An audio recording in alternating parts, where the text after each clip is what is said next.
सोलापूर महानगरपालिकेच्या स्थायी समितीमध्ये आयसीआयसी बँकेमध्ये जे ठेवी ठेवण्याचा निर्णय झाला, बंधन बँकेतनं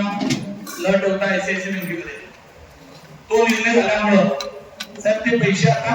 सध्या कुठल्या बँकेत ठेवले की नाही ठेवले, जर ठेवले नसतील साहेब ऐका स्टँडिंगचे विषय आता ऐका साहेब आयुक्त साहेब त्या विषयामध्ये आपण 25% व्याज दर कमी आहे या कारणाने ठेवी ठेवलेल्या नाही,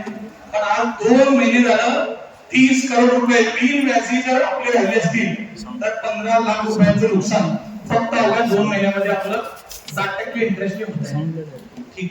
नाही पण ती निर्णय आम्हाला केवळ पैसे कुठे ठेवले ते चर्चा करू त्यामध्ये आर्थिक नुकसान होते ते पैसे आता कुठल्या खात्यात ठेवले मी तर सांगा फक्त आयुक्त साहेबांनी ते दसरा विषय ठेवले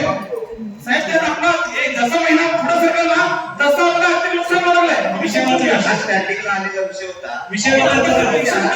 तुम्ही सदस्य विचारून गेला स्टँडिंग विचारलं साहेब ऐका तुम्हाला लक्षात येईल माझं म्हणणं 2 निर्णयामध्ये पैसे न भरल्या ठेवल्यामुळे त्या बिनव्याजीने पैसे राहिले 30 करोड रुपये बिनव्याजी आपण 25% जरी गणित घातलं तर साहेब त्याच्यापेक्षा जास्त आर्थिक नुकसान होत आहे. बापू माहिती किंवा म्हणून रोजंदारीचा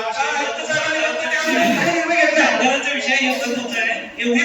कामगारांच्या भविष्य निर्वाहाचे पैसे काय साहेब विषयाचं माझं म्हणणं काय तुम्ही कुठल्याही बँकेत ठेवा पण जर ते पैसे बिनव्याजी महाग राहिले तर साहेब त्याच्यापेक्षा मोठं नुकसान होते. तुमच्या 25% साठी तुम्ही जर निर्णय घेतला नसेल तर तुम्ही विचार करा महिन्याला 30 कोटी रुपयाचं 60% व्याज किती रुपये मोठं नुकसान महापालिकेचं होत आहे. जसं जसं 1 महिना पुढे सरकणार विषय सांगलो आणि वापस आयुक्त साहेबांनी जर ते विषय त्यांच्या सांगला किती महिने ठरवलं असं आयुक्त साहेब सांगत आयुक्त साहेबांनी 2 मिनिटाचं तुला सुद्धा घेऊन आयुक्त साहेब महापौर साहेब तुला विषय वाचायचं सांगायला तो विषय घेऊन नंतर म्हटलं की मी या आपलं आर्थिक नुकसान होणार आहे. तुम्हाला लक्षात घ्या सभागृहांना 30 करोड रुपये आर्थिक नुकसान होणार नाही अशा पद्धतीने